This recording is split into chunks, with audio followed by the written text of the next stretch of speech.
La deuxième partie, c'est la DNCG. La DNCG, le titre de cette deuxième partie, sanction de la DNCG, même pas peur. Pourquoi même pas peur? Parce qu'on a, du côté de l'Olympique de Marseille, en interne, un discours assez rassurant, assez serein. Alors certes, la sanction est bien là, elle a bien été actée, elle a bien été prise en compte, mais petit rappel rapide avant de laisser la parole à nos experts, hein, Kodiak et Gabi, mais elle se cale sur les comptes au 30 juin, une saison précédente avec un exercice qui a été, comment dire, semé d'imprévus, hein. On ne va pas rappeler la situation de la pandémie, de la catastrophe sanitaire qui sévit depuis février-mars 2020, un manque à gagner à la billetterie de 35 millions d'euros, des droits TV en baisse de 44%, et une sanction qui, somme toute, si on écoute un peu le discours en interne à l'OM, semble presque injuste, hein. Mais la DNCG avait prévenu que de toute façon, elle serait sévère.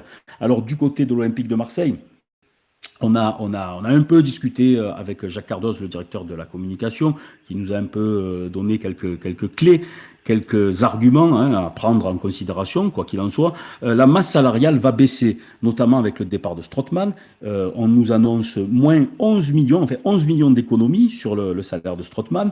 On nous dit que, évidemment, on nous parle d'amortissement avec les transferts à venir. Et on nous répète qu'on est serein, que ce n'est pas une interdiction de recrutement, juste un encadrement, après avoir prédéfini une enveloppe ensemble avec la DNCG pour encadrer les salaires et les mutations. Alors on va essayer un peu de décrypter tout ça parce que ça paraît un peu contradictoire, hein, quand on suit, quand on n'est pas impliqué dans ces dossiers, quand on n'a pas l'habitude de tous ces termes un peu juridico-économiques. On va essayer de décrypter tout ça, de vulgariser tout ça. Si j'ai bien compris, on parle d'encadrement de la masse salariale et des indemnités de mutation.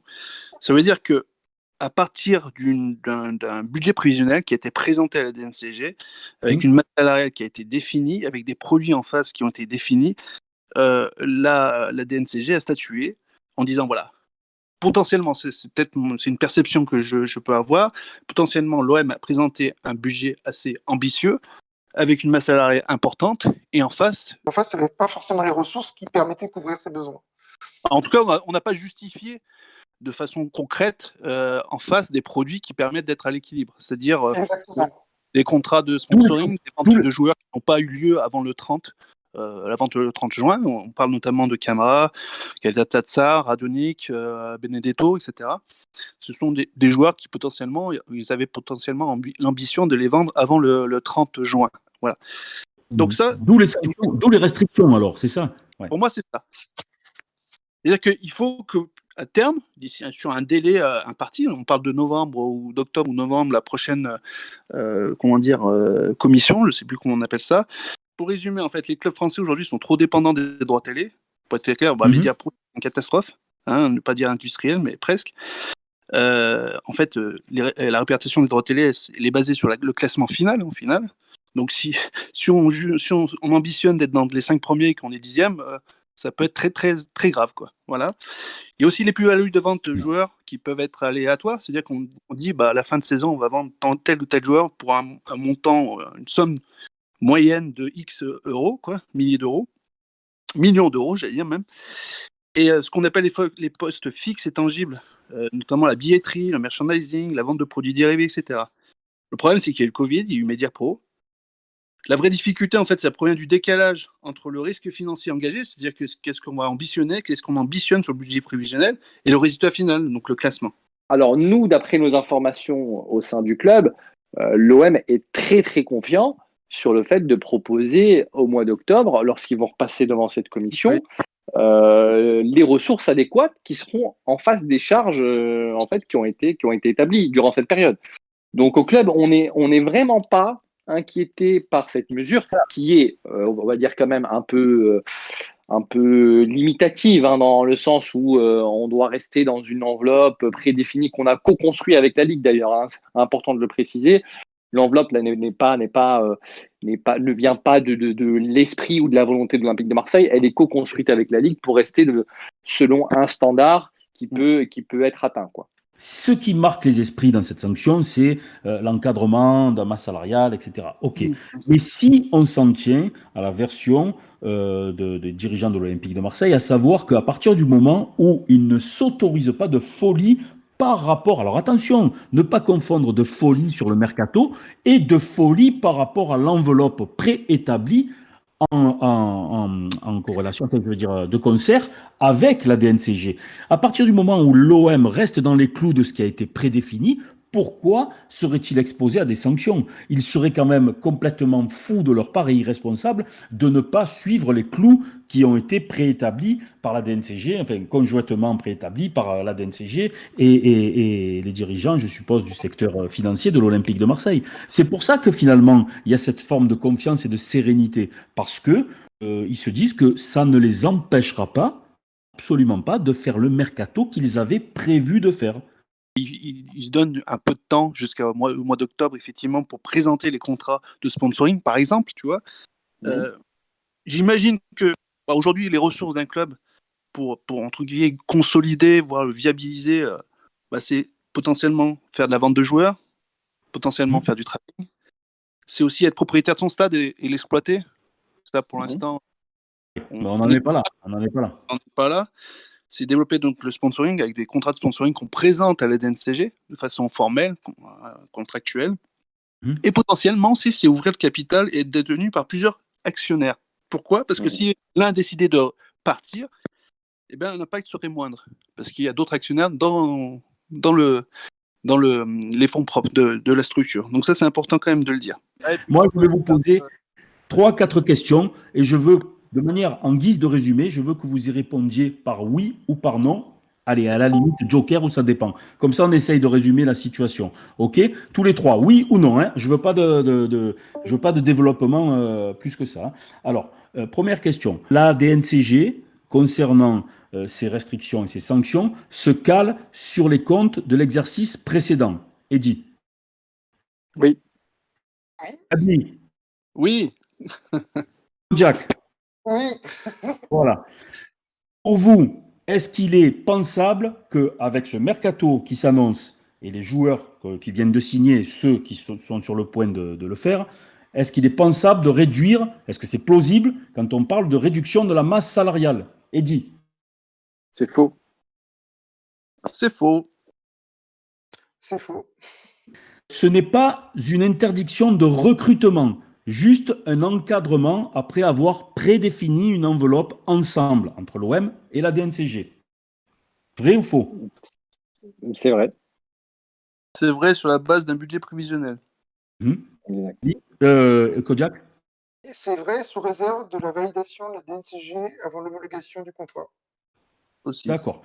Tant que vous piochez et que vous restez dans cette enveloppe, il n'y aura aucun problème. D'où la confiance des dirigeants de l'OM, car ils estiment qu'ils ne dépasseront pas cette enveloppe. Est-ce que c'est vrai ou est-ce que c'est faux? C'est vrai. Eddy?